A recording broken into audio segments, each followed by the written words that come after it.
At the Brit Awards. Yeah. How, when you're next to Harry Styles, like, how do you bring that out of someone, like the silly, goofy side? Because you're a master at it. Yeah, I mean, he was especially pretty in an game. award show. Well, he's pretty game, and like you've hosted award shows. It's like you've got to like try and find the people that you know you're going to get something back from, and the people that are because some people are there and just so miserable. Yeah, and I found so with the Brits, miserable. it's so frustrating.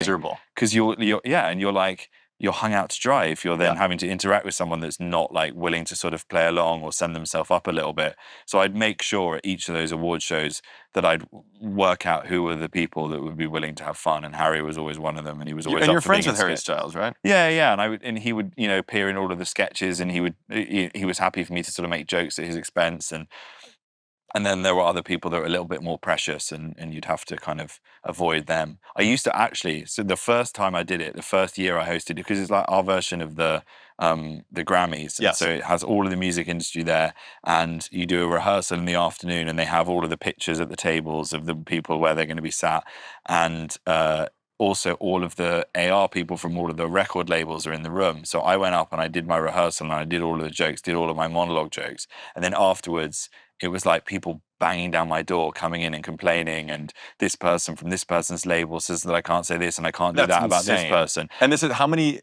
hours before the show? Oh, this is like 45 minutes before I go on, and it's live as well. So it's live television, and I've got this script, and I'm having to like. Are you freaking out? Yeah, I was freaking out, and it was the first time I'd done it as well, because I didn't necessarily want to like upset everyone or piss people off, but equally like I wanted to make sure that I was funny, so I didn't want all of my punchlines like taken away with an hour to go, and so managed to navigate way through it, got a couple of things through, and then the next year that I did it, in the rehearsal, I was just like, I'm not having that happen again. I will just do a fake script. Okay. So we created a whole fake monologue. Oh my God. It would allow all of the cameras to go to the right place for each of the jokes. But then there was no punchline. So I'd say, and we got Harry Styles here, who's a great guy, really talented. It's so nice to see him here. He's so lovely and his hair is brilliant. And we've also got Lizzo, who I've heard is a really lovely person, and her dress looks so nice this evening.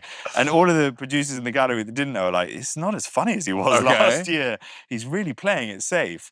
And then no one complained, and then I went out on the night live, and no one can say anything because it's live, so you just do all of the jokes. It's great. Were they upset after? No, because ultimately all they care about is that their client is going to like be annoyed or be pissed off, and then they're going to be to blame. And most of the people can take a joke, and they're not going to go, "Oh my God, he said this about me." So I didn't really except for Lizzo's backup dancers. Yes. So yeah, it was fine, and people are way less fragile than you think. Were the producers or anyone upset at you for doing that? No, because the one producer that sort of mattered had sort of given me the idea. Yeah. Ben Winston? No, but Ben Winston would be very good. Ben Winston would just be operating the room and making sure that everyone's all right. Oh my God, that is a crazy story. Yeah. Because hosting is you're so amazing at it. I've watched you, and I try to emulate what you do a bit. Because you have stand-up is different from hosting. Yeah. And everybody assumes that if you're a comedian, you can host. But like to host, you really have to bring a lot of energy and tee the people up and like make the energy in the room just come up entirely. Yeah. And also, I think like burying jokes in compliments is quite good, because people don't realize they've been insulted until it's too late, and they think you're being nice to them, and there's a bit of an art to that. Unless you're Ricky Gervais. Yeah, unless you're Ricky Gervais. Oh, Mel Gibson in the front row. I don't care. It's my last time. I don't care. I'd love to get to that point. I don't feel like you just say you or I at that level of our careers yet. You're way farther than I am. No, but we still, I think you're at the care too much. I don't think you need to. No, I don't know. It would be great at some point to get to that point that Ricky got to, where he just thought, "Fuck it." Would you host like a Golden Globes or one of the American? Yeah, I think I probably would. I mean, I do. I like it. I mean, I hosted a lot of things and did it for a while.